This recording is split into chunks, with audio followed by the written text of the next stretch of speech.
নমস্কাৰ। আৰু কেনেকুৱা কি কৈ প্ৰথমৰ পৰা আৰম্ভ কৰিম একো শব্দহে পোৱা নাই। এয়া দেখিছে আই আমাৰ মাজত নাই। আই মানে যিটো মোৰ আইতা বুলি কৈয়ে নাপালোঁ, আই বুলিয়ে কওঁ। আৰু প্ৰথমত ভিডিঅ'টো কৰি থৈছিলোঁ চাগে, পাহৰি গৈছিলোঁ। আজি মোবাইলটো খুচৰি থাকোঁতে পালোঁ আৰু সেইকাৰণে বোলো ভিডিঅ'টো ফেচবুকতে সাঁচি ৰখাওঁ বুলি ভাবিলোঁ। আৰু এডিট যিহেতু কৰি আছোঁ আৰু এডিট কৰিব পৰাই নাই, যিহেতু ভইচ ৰেকৰ্ড কৰি আছোঁ মই। কেনেকুৱা ক'ম কি ক'ম একো শব্দই পোৱা নাই।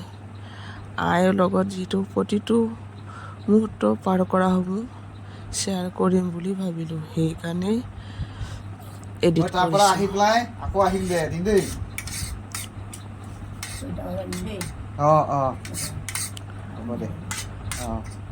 আৰু এইখিনি সময়ত মানুহজনে মাত দিছে, যিহেতু মানুহজন সেইখিনি সময়তে হায়দৰাবাদত যাব ওলাইছিল আৰু কৈছে মানুহজনক যে হায়দৰাবাদৰ পৰা আহোঁতে মোলৈ ঔষধ লৈ আহিবি। কিন্তু বহুত মৰম কৰিছিলে আয়ে মোক আৰু মানুহজনক। কিবা এটা ঘৰত সৰু এটা সকাম পাতিলে, যিকোনো এটা ভাল লগা মুহূৰ্ত হ'লে মোৰ কথা সোধে, ডাঙৰ ভণ্টি নাহে নেকি? এতিয়া ঘৰত গ'লে এই মাত দিব নেকি আয়ে?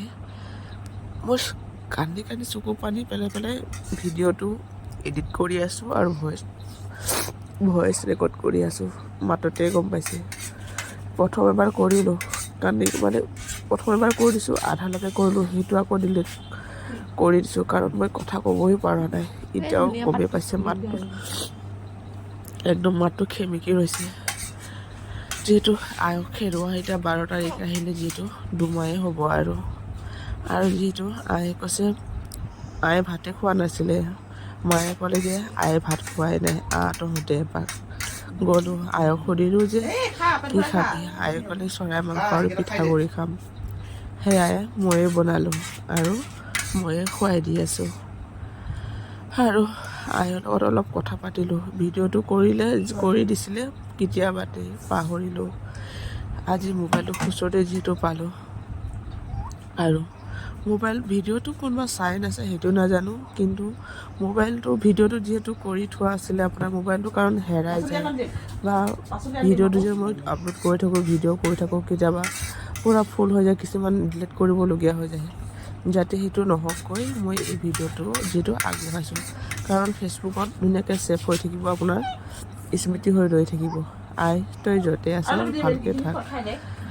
বহুত মনত পৰিছে আই তোক আজি।